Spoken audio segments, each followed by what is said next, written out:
11월 25일 주일 큐티 스케치 시간입니다. 오늘 본문은 역대하 20장 1절부터 13절까지의 말씀입니다. 어제 본문에 이 유다 여호사밧 왕이 하나님의 은혜로 무사히 살아 돌아옵니다.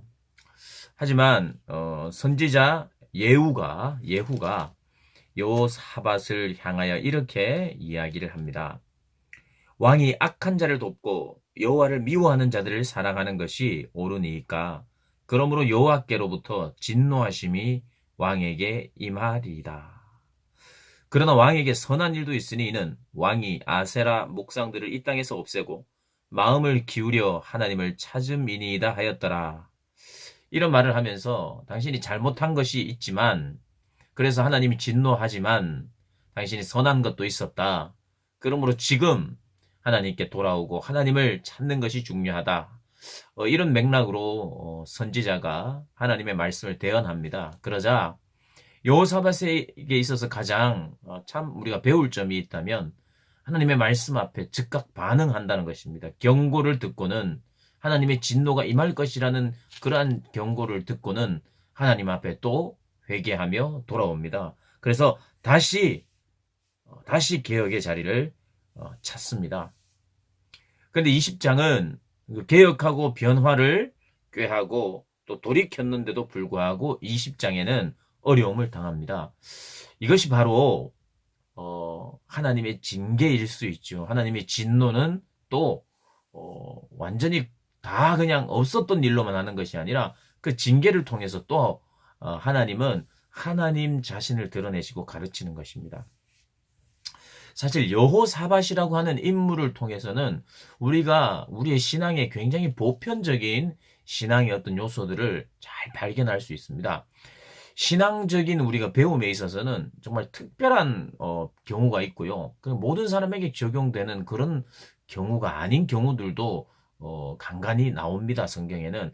그러나 오늘 여호사밧의 어떤 행적 그리고 하나님의 함께하심 또 때로는 하나님의 징계 이런 것들은 굉장히 모든 이스라엘 백성들에게 보편적인 특별한 기적들이 개인에게 있어서 특별한 일들이 있었다기보다는 물론 기적도 있었습니다. 오늘 본문 이후에 하나님이 그 전쟁을 승리하게 하신 것이 기적이죠. 그러나 예측 불가한 그런 일들이 여호사밧의 그런 행적에는 내용에는 나오지 않고 굉장히 객관적이고 신앙인이라면 그래 모든 신앙인에게 또 이제 포함되고 또 적용되는 부분이라고 할 수 있습니다. 이 여호사밧의 삶을 보면요, 그 여호사밧이 부족하고 실수했을 때 하나님은 치시지만 피할 길을 내셨어요. 왜냐하면 그에게 여전히 하나님을 찾고자 하는 그런 마음이 있고 경고를 했을 때 돌이키는 마음이 있기 때문에 하나님 또 길을 열어주세요. 그렇지만 또 하나님은 그 잘못 때문에 가지는 또 하나님의 징계가 있습니다. 그러나 징계는 너 한번 혼나봐라. 너 이제 그때 잘못한 거 한번 호되게 혼나봐라. 이런 게 아니라 하나님의 공의며 또 하나님의 징계를 통해서 더 깊은 가르침과 확신을 주시기 위함입니다. 우리의 삶 속에서도 마찬가지입니다. 우리가 회개했음에도 불구하고 하나님은 우리에게 뭔가를 가르쳐주기 위해서 고난을 또 허락하시기도 해요. 그리고 하나님 용서는 하시지만 이미 엎질러 진 물과 같은 그런 우리의 삶의 자리들이 있어요. 그러면 그때 고생할 수밖에 없어요. 그러나 그 고생에서 하나님을 바라보게 되므로 더 견고한 신앙을 가질 수가 있죠. 오늘 여호사밧이 그런 격입니다. 여호사밧은 굉장한 어려움에 지금 봉착하게 됩니다. 어떤 어려움이냐면 모압 자손, 암몬 자손 그리고 마온 사람들이 연합하여서 여호사밧을 치러 오는 거예요. 이게 유례 없었던 예전에는 이런 아주 강대국들이 함께 힘을 모아서 여호사밧을 지금 치러 오는 겁니다. 여호사밧의 첫 번째 감정은 두려움입니다.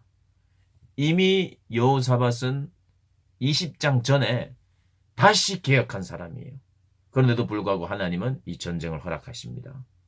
이 고난을 허락하시는 거예요. 이 두려움을 허락하시는 거예요.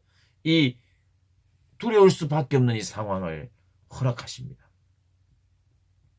어려움이죠. 물론 징계라고 보기는 힘든데 위기죠. 위기. 그냥 평안한 게 아니라 굉장한 위기가 자기에게 몰려오는 것입니다. 두려워했어요, 첫 번째. 그런데 이미 다시 개혁한 사람입니다.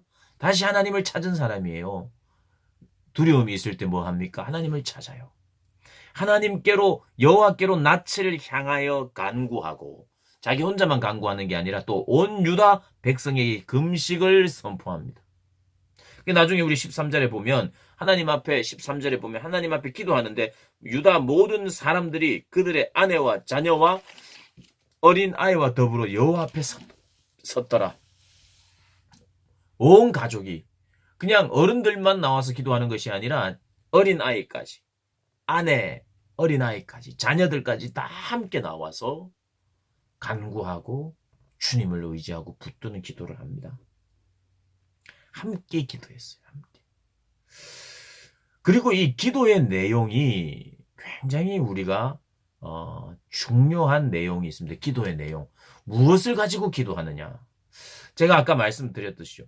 이 여호사밧의 이 신앙 생활을 통해서 우리는 굉장히 보편적으로 누구나 이걸 적용해야 하는 그런 내용. 굉장히 중요한 샘플입니다. 모든 사람은 여호사밧을 거쳐야 돼요. 여호사밧의 신앙 생활. 여호사밧이 지금 드리고 있는 기도. 다 거쳐야 합니다. 반드시 이 관문을 통과하고 이것을 배워야 해요. 왜 그러냐? 여호사밧은요, 기도할 때 예수님이 가르쳐준 기도를 했습니다. 그리고 기도하면 어떻게 해야 되는지를 가장 신구약을 통틀어 흐르고 있는 가장 중요한 사상이 있는데 그것은 하나님의 약속을 붙들고 기도하는 거예요. 하나님의 말씀을 근거로 하나님께 하나님이 이렇게 약속해 주셨사오니 이 약속을 기억해 주십시오. 첫 번째, 아브라함과의 약속을 기억해 주십시오. 그게 이제 7절에 나옵니다. 우리 하나님이시여 전에 이 땅 주민을 주의 백성 이스라엘 앞에서 쫓아내시고 그 땅을 주께서 사랑하시는 아브라함의 자손에게 영원히 주지 아니하셨나이까.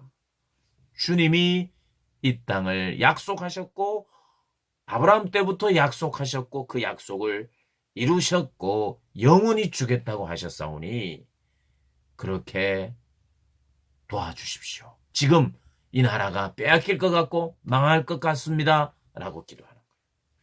그리고 또 9절에 솔로몬에게 약속하셨던 그 약속을 붙들고 또 기도합니다. 만일 재앙이나 난리나 견책이나 전염병이나 기근이 우리에게 임하면 주의 이름이 성전에 있으니 우리가 이 성전 앞에 주 앞에 서서 성전 앞과 주 앞에 서서 이 환난 가운데 주께 부르짖은즉 들으시고 구원하시리다 하였나이다.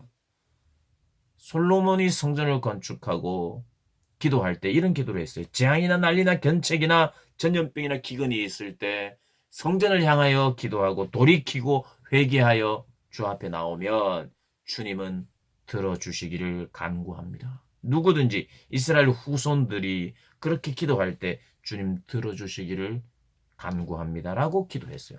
그래서 이 솔로몬의 기도를 붙잡고 아브라함의 그 약속을 붙잡고 성전을 향한 하나님의 약속을 붙잡고 이 기도를 뭐라고 하냐면요. 언약의 기도입니다. 언약의 기도. 언약을 붙들고 하는 기도. 이 기도 중에 굉장히 중요하고 핵심적인 것이에요. 언약을 붙드는 기도. 사랑하는 우리 선생님들 그리고 우리 고등학교 친구들 우리가 기도할 때는요.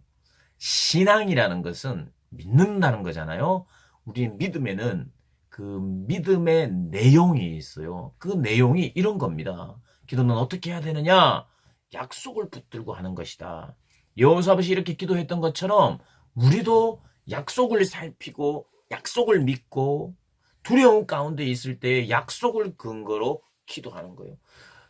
온 가족이 함께 기도하고 교인이 기도하고 나라가 전체가 기도할 때 그냥 어려워요, 두려워요 이것만 기도해서는 안 되고 그 두려운 감정을 가지고 하나님 앞에 나아가되 그 내용은 신학적이어야 해요. 그래서 여호사밧은요 신앙이 있었어요. 믿음이 있었어요. 그런데 그 믿음의 내용은 그 어떤 면에서 우리가 그것을 신학이라고 할 수 있습니다. 신학적인 기도. 그래서 우리는 말씀을 잘 알면서 신학을 공부해야 돼요. 다 신학생이 되고 신학교에 갈 필요는 없어요. 그러나 말씀을 알아가는 것이, 말씀을 배우는 것이 바로 또 신학함입니다.